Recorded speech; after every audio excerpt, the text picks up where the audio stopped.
ଜୟ ଶ୍ରୀ ଜଗନ୍ନାଥ। ପ୍ରଭୁଙ୍କ ଆଶୀର୍ବାଦରୁ ସମସ୍ତେ ମଙ୍ଗଳରେ କୁଶଳରେ ଥାନ୍ତୁ। ନମସ୍କାର। ମୋ ୟୁଟ୍ୟୁବ୍ ଚ୍ୟାନେଲ୍ ତରଫରୁ ସମସ୍ତଙ୍କୁ ସ୍ୱାଗତ ଜଣାଇ ଆରମ୍ଭ କରୁଛି ଅଷ୍ଟମ ଶ୍ରେଣୀ ସାହିତ୍ୟିକା ପୁସ୍ତକର ଆଉ ଏକ ନୂଆ କବିତା, ଯାହାର ନାମ ହେଉଛି ଶିକ୍ଷା ଦୀକ୍ଷା। ତେବେ କବିତାଟିକୁ ଅଧ୍ୟୟନ କରିବା ପୂର୍ବରୁ ସର୍ବପ୍ରଥମେ କବିଙ୍କ ପରିଚୟ ଜାଣିନେବା। ଶିକ୍ଷା ଦୀକ୍ଷା କବିତାର କବି ହେଉଛନ୍ତି ବୈଷ୍ଣବ ପାଣି। ସେ 1882 ମସିହାରେ କଟକ ଜିଲ୍ଲାର ମାହାଙ୍ଗା ଅଞ୍ଚଳରେ ଥିବା କୋଠପଦା ଗ୍ରାମରେ ଜନ୍ମଗ୍ରହଣ କରିଥିଲେ। ନିଜର ପ୍ରତିଭା ଓ ସାଧନା ବଳରେ ସେ ବହୁ ଗୀତିନାଟ୍ୟ, ପାଲା, ଭଜନ ଓ ଜଣାଣ ଇତ୍ୟାଦି ରଚନା କରିଯାଇଛନ୍ତି। ତାଙ୍କ ରଚନାର ଲାଳିତ୍ୟ ଓ କଥିତ ଶବ୍ଦ ସଂଯୋଜନା ପାଠକମାନଙ୍କୁ ମୁଗ୍ଧ କରେ। ଓଡ଼ିଆ ସାହିତ୍ୟରେ ବୈଷ୍ଣବ ପାଣି ଗଣକବି ଭାବରେ ପରିଚିତ। ମେଘନାଦ ବୋଧ, ରଙ୍ଗସଭା, କାର୍ତ୍ତବୀର୍ଯ୍ୟ ସଂହାର, ପ୍ରହ୍ଲାଦ ଚରିତ, ରାମ ବନବାସ, କର୍ଣ୍ଣବଧ ଓ ଦକ୍ଷଯଜ୍ଞ ପ୍ରଭୃତି ତାଙ୍କର କେତୋଟି ସ୍ମରଣୀୟ ରଚନା। ତେବେ ସେ 1956 ମସିହା ବୈଶାଖ ମାସ ଅମାବାସ୍ୟା ଦିନ ଏହି ଧରାପୃଷ୍ଠରୁ ଚିରଦିନ ପାଇଁ ବିଦାୟ ନେଇଥିଲେ। ତେବେ ଏହି ଶିକ୍ଷା ଦୀକ୍ଷା କବିତାଟି କବିଙ୍କ ଦ୍ୱାରା ରଚିତ ରାମ ବନବାସ ଗୀତିନାଟ୍ୟରୁ ସଂଗୃହୀତ କରାଯାଇଛି। ଆଜିର ଏହି ଶିକ୍ଷା ଦୀକ୍ଷା କବିତାଟି ବୈଷ୍ଣବ ପାଣିଙ୍କ ରାମ ବନବାସ ଗୀତିନାଟ୍ୟରୁ ସଂଗୃହୀତ କରାଯାଇଛି। ରାମ ବନବାସରେ ପିତୃସତ୍ୟ ପାଳନ ଉଦ୍ଦେଶ୍ୟରେ ଦଶରଥ ନନ୍ଦନ ଶ୍ରୀରାମ ବନ ଗମନ କରିଥିଲେ। ସାଙ୍ଗରେ ଯାଇଥିଲେ ପତ୍ନୀ ସୀତା ଏବଂ ଅନୁଜ ଲକ୍ଷ୍ମଣ। ରାମଙ୍କ ବନଗମନ ବେଳେ ଭରତ ଥିଲେ ମାମୁଁ ଘରେ। ରାମଙ୍କ ବନଗମନ ଦୁଃଖକୁ ସହି ନ ପାରି ଦଶରଥ ରାଜା ପ୍ରାଣତ୍ୟାଗ କରିଥିଲେ। ଅଯୋଧ୍ୟାକୁ ଫେରିବା ପରେ ଭରତ ସବୁ କଥା ଜାଣିବାକୁ ପାଇଲେ। ଶ୍ରୀରାମଙ୍କୁ ଫେରି ଆଣିବା ପାଇଁ ସେ ତାଙ୍କ ଅନ୍ୱେଷଣରେ ଅରଣ୍ୟକୁ ଯାଇଥିଲେ। ଚିତ୍ରକୂଟ ନାମକ ସ୍ଥାନରେ ଭାଇ ମଧ୍ୟରେ ଦେଖା ହେଇଥିଲା।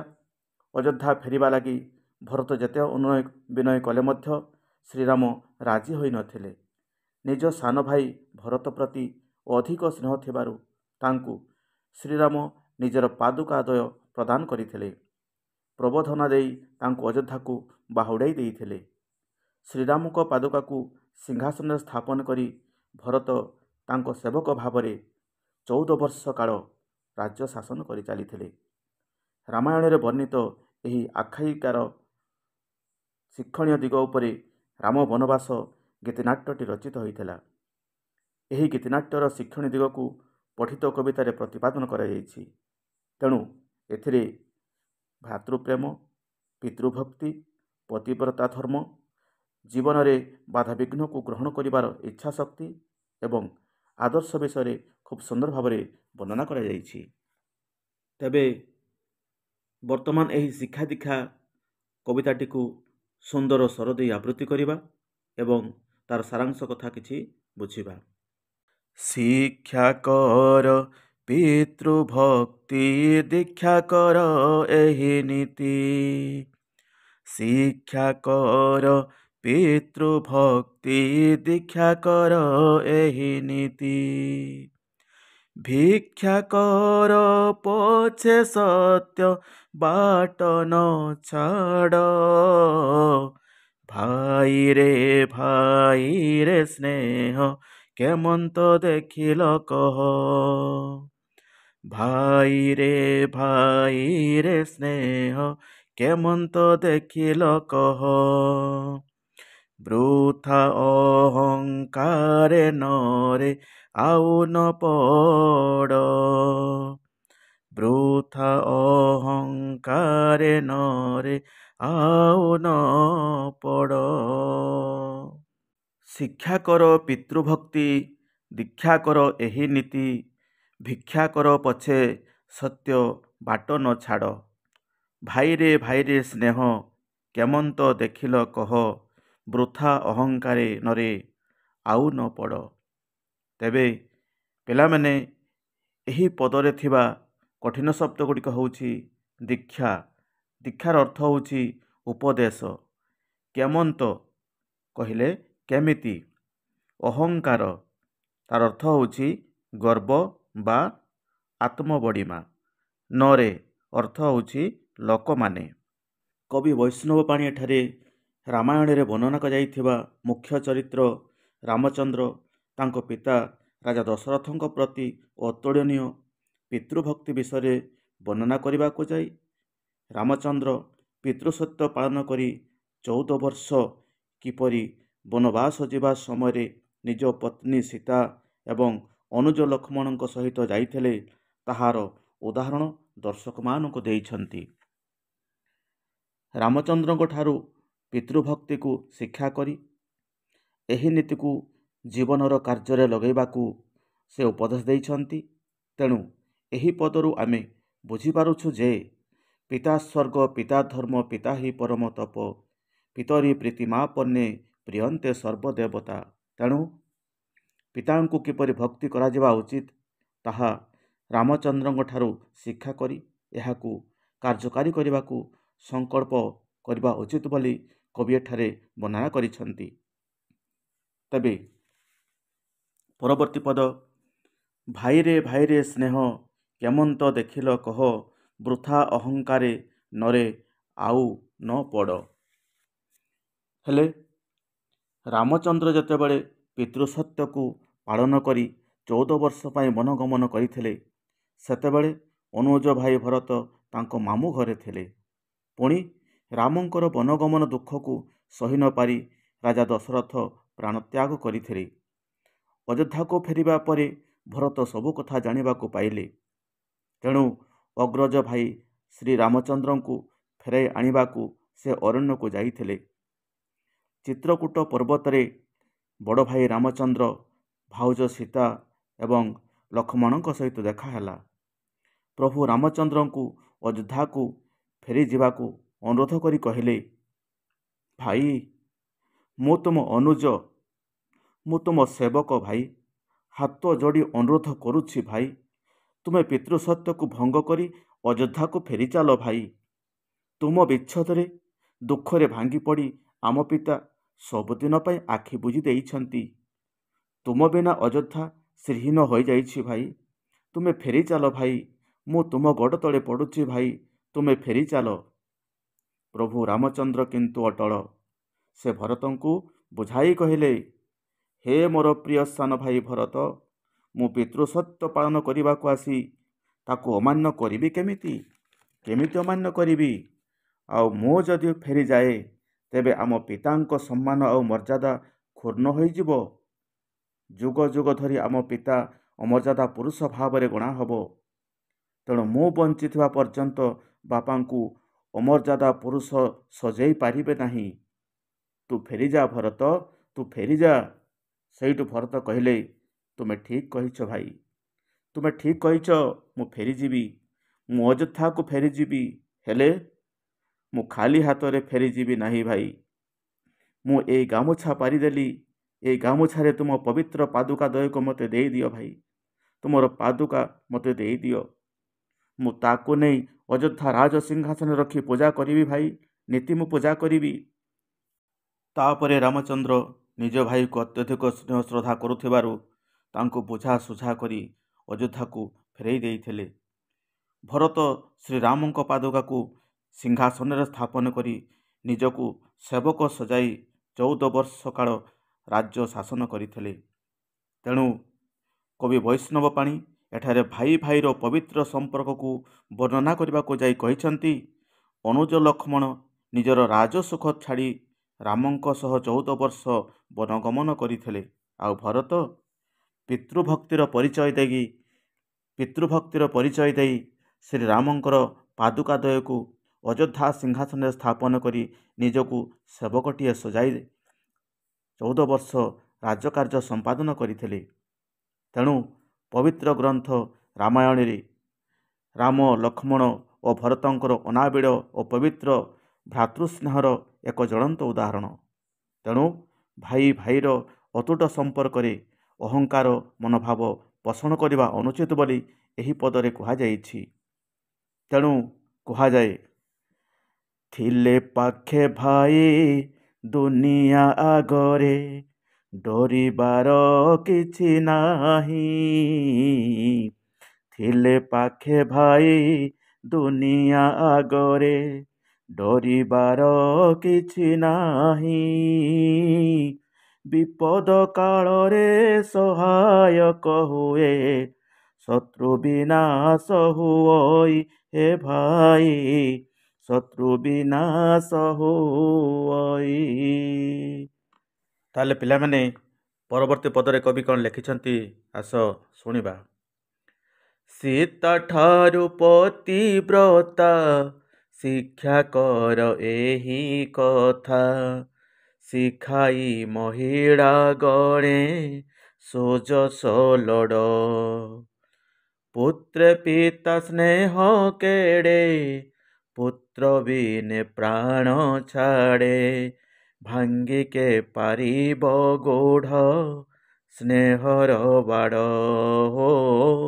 ଭାଙ୍ଗିକେ ପାରିବ ଗୂଢ଼ ସ୍ନେହର ବାଡ଼। ସୀତାଠାରୁ ପତିବ୍ରତା ଶିକ୍ଷା କର ଏହି କଥା ଶିଖାଇ ମହିଳା ଗଣେ ସୁଜସ ଲୋଡ଼। ପୁତ୍ରେ ପିତା ସ୍ନେହ କେଡ଼େ ପୁତ୍ର ବିନେ ପ୍ରାଣ ଛାଡ଼େ ଭାଙ୍ଗିକେ ପାରିବ ଗୂଢ଼ ସ୍ନେହର ବାଡ଼ ସ୍ନେହର ବାଡ଼।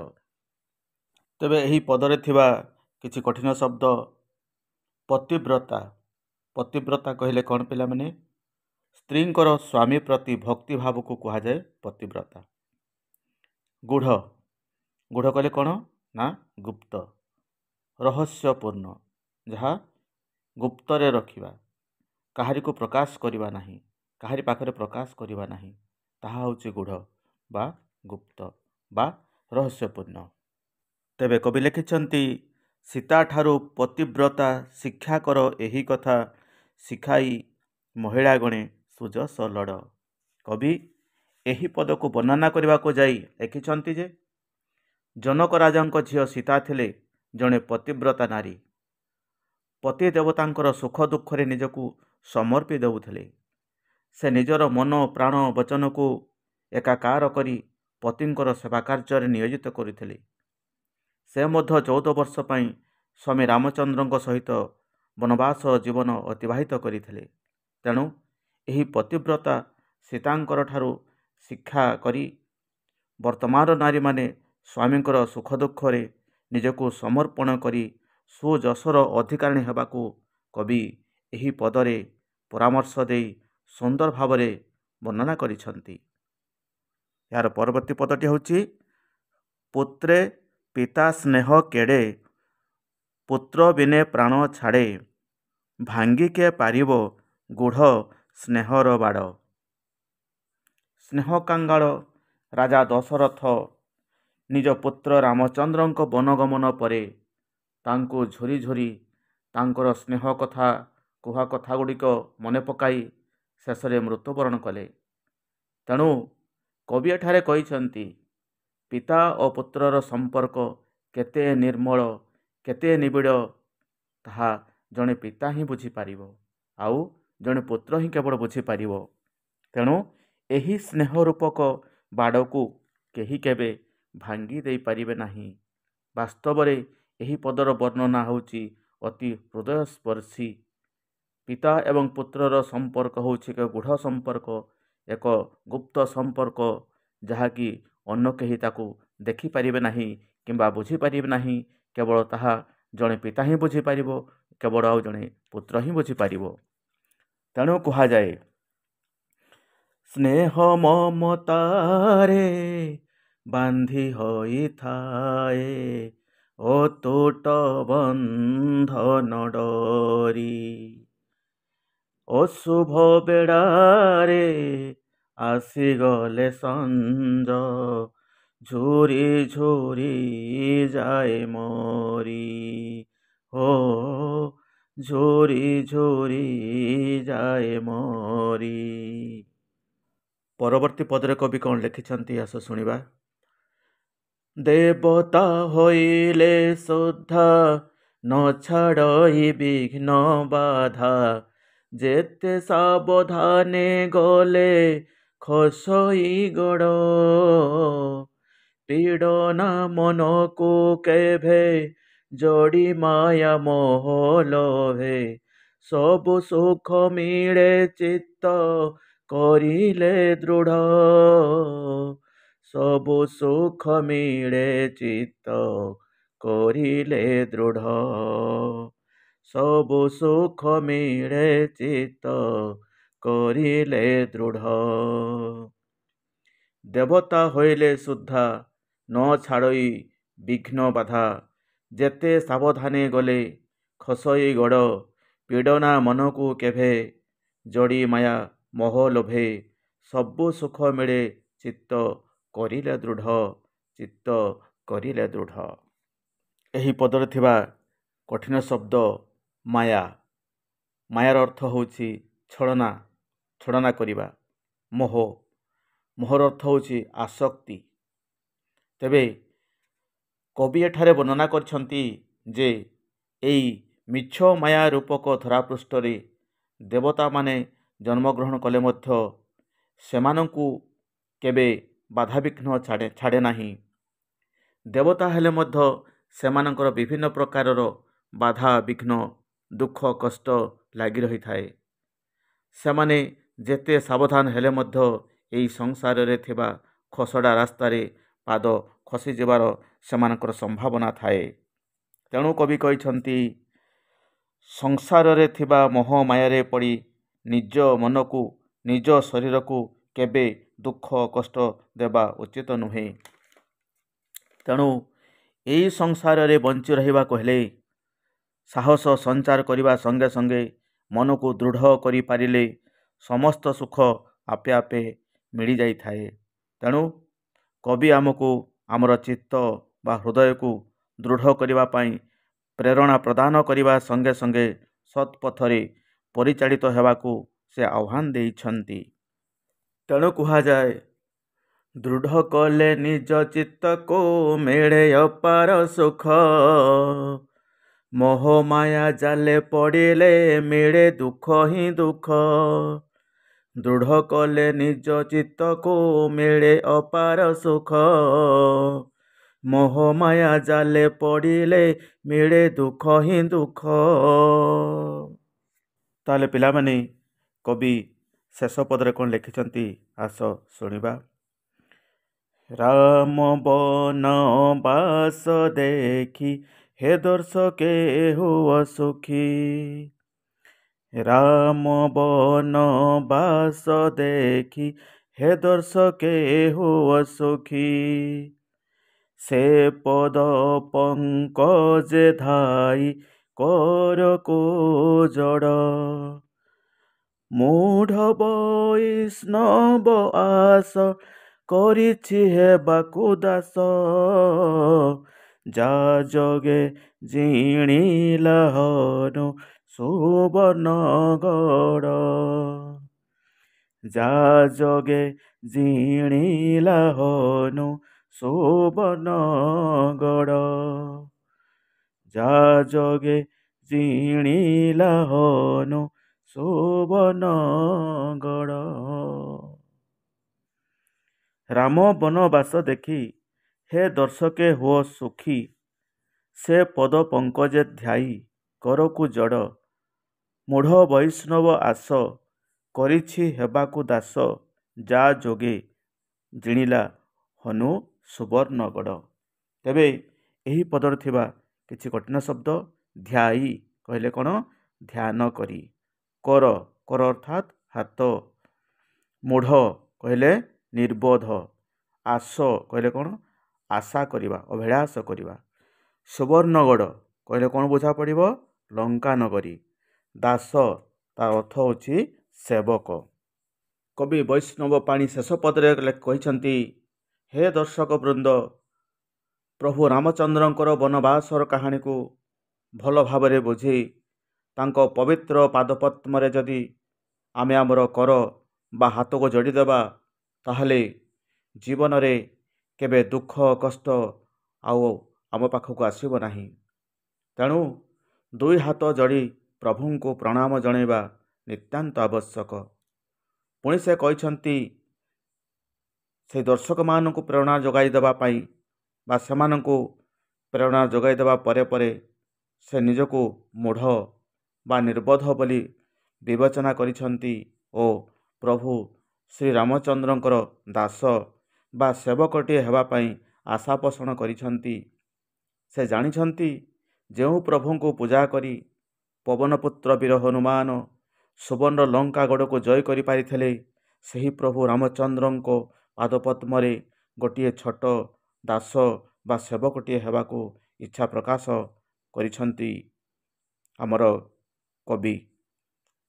ତେଣୁ କୁହାଯାଏ, ଦାସଟିଏ ପ୍ରଭୁ କରିଦିଅ ମୋତେ ତୁମରି ଚରଣ ତଳେ। ଦାସଟିଏ ପ୍ରଭୁ କରିଦିଅ ମୋତେ ତୁମରି ଚରଣ ତଳେ। ନିର୍ବୋଧ ମୋହି ଲୋତକ ଛୋରାଇ ନୀତି ଦୀପଟିଏ ଜାଳେ।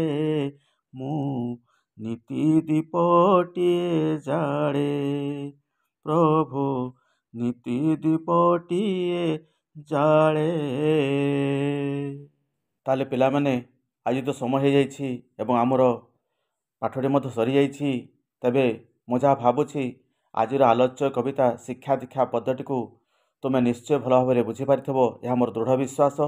ତେବେ ଆଜି ତ ସମୟ ହେଇଯାଇଛି, ତେଣୁ ଆଜି ପାଇଁ ରହୁଛି। ପୁଣି ଦେଖା ହେବ ଆଉ ଏକ ନୂତନ ଭିଡ଼ିଓରେ। ଆଜି ପାଇଁ ରହୁଛି। ନମସ୍କାର। ଜୟ ହିନ୍ଦ, ଜୟ ଭାରତ, ଜୟ ଶିକ୍ଷା।